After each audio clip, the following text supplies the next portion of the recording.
here are 5 self-care practices that you can start practicing right away.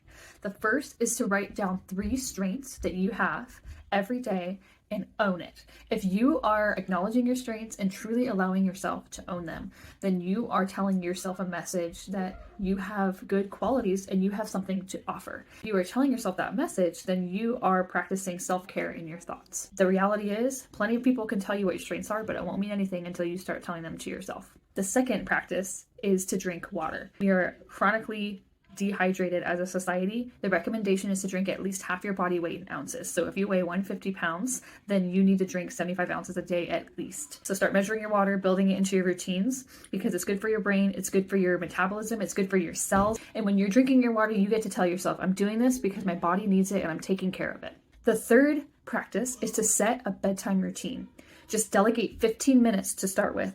It can be more, but keep it simple. Don't overcomplicate it, where you get to settle your body and your mind and begin that transition toward sleep. Now, this bedtime routine can include brushing your teeth, washing your face, changing into your pajamas, and then whatever else you want on top of that. But when you are making that transition toward sleep and doing those hygienic routines, you are communicating to your body that it deserves to be taken care of and that you're going to take ownership over that and make sure it happens.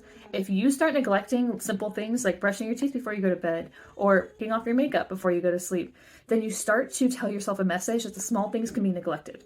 And over time, you start believing that message that it's okay to neglect or to be neglected, and then you can start to even feel neglected or even resentful. So these habits are powerful with what you tell yourself. The fourth practice is to practice using I feel and I need statements. When you are using these statements, you are communicating that you're allowed to have feelings and needs. And that's a great way to take care of yourself as a human being. If you practice that with other people and with yourself, then you get to not only acknowledge those needs and those feelings, but then you get to start addressing those needs and those feelings. And it has to start first with communicating them. So instead of saying, I'm mad, you get to say, I feel mad. Or instead of saying, you're stonewalling me, you say, I feel cut off from you.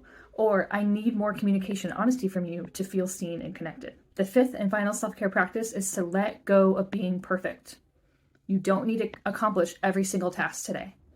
You don't have to do everything perfectly. It's about progress and not perfection. Perfection is just not possible. When you hold yourself to an impossible standard, you are destined to fail and you will feel like a failure.